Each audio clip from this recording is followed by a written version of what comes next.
the possibility exists also for you to say, hey, I know you told me this in high confidence, and I actually really feel like I want to talk to his mom, and I can do it in a way that it'll be confidential. And this is why I want to do it.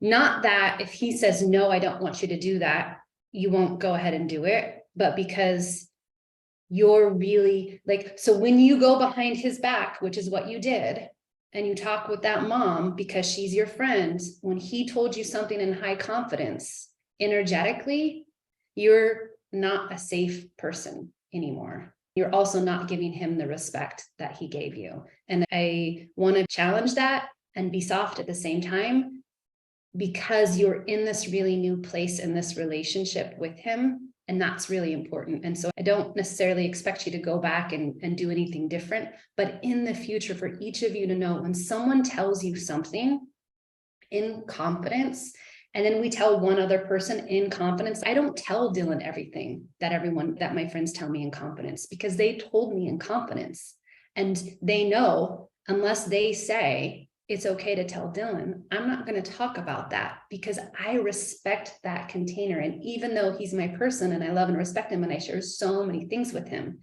that's important to me as an adult. And I think sometimes the mistake we make with teens is wanting them to act like adults, but not giving them the honor and respect that we would give other adults in that situation. And so I just want to offer this up as this place, because if he found out by some mistake, he's going to be fucking livid at you, because you will have broken a sacred confidence, a sacred trust. So even though she promised, even though she said all of these things, versus if ahead of time you're like, hey, you know what? I so appreciate you telling me this. Here's the deal. This person is my close friend. You know, I believe I can talk with her in a way that it won't come around to you at all, but it feels really important to me to have this conversation, because as a mom, I would want to know. And this is why I would want to know. So now he's learning as a young person, the kind of challenging things as adults we have to navigate, because that's what it's like to be an adult, right? Or sometimes we make really tough decisions. We have to think about things. We look at the trajectory.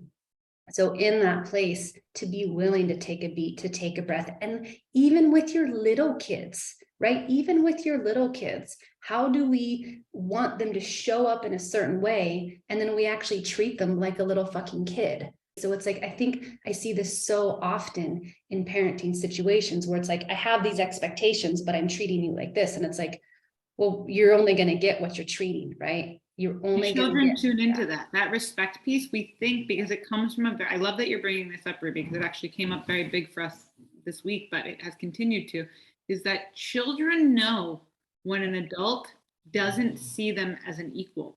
And there is something to be said. It doesn't mean there's not boundaries, and that doesn't mean there aren't house rules and there aren't things. But when you see your child for anything less than equal, Ruby hit the nail on. They energetically tune into that, and then they respond accordingly.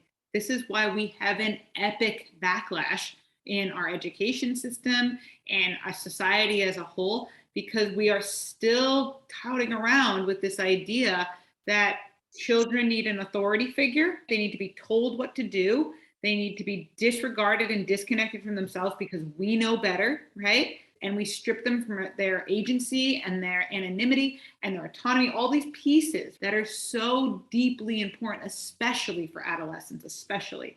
And some kids will tune into it more. So some kids will retreat and they'll isolate and they'll do other things to get connection, right? They might funnel it into like academics, or they might funnel it into sports, or whatever. Some kids will act out. My kid acts out. If he feels like you don't respect him, he will write you off so quickly, and that's it. Now you don't have a relationship with my kid. I've watched him do it with teachers. I've watched him do it with coaches, family members, because kids always know how you're seeing them. And it goes back to that idea of you're expecting A, B, and C from me, but you're holding me underwater simultaneously. So I love that you brought that up, because it's true. And it's so much about that energetic transaction more than it is about the physical communication.